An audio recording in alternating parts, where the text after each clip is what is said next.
अब ये आपको बताएं कि बरतानिया के वज़ीर ख़ारजा की दफ्तर ख़ारजा आमद हुई है। बरतानिया के वज़ीर ख़ारजा डेविड लेमी की दफ्तर ख़ारजा ये आमद हुई है। सागदार इस वक्त देखे जा सकते हैं, सागदार यहाँ पे मौजूद हैं उनको इस्तकबाल करने के लिए। बरतानिया के वज़ीर ख़ारजा हैं डेविड लेमी की दफ्तर ख़ारजा आमद हुई है। दफ्तर ख़ारजा की मनाज़िर हैं, नायब वज़ीर आज़म मोहम्मद इसाक़ ने मोअज़्ज़ज़ मेहमान का इस्तकबाल किया है। बरतानिया के वज़ीर ख़ारजा की दफ्तर ख़ारजा ये आमद और उनका इस्तकबाल किया गया इसाक़ की जानिब से।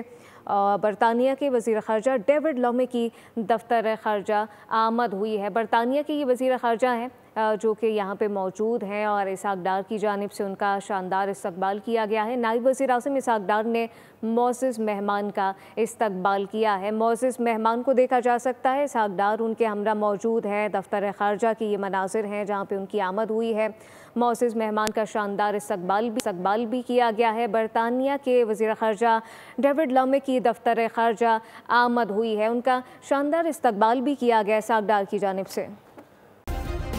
सब्सक्राइब करें और बेल दबाएं ताकि कोई खबर रह न जाए।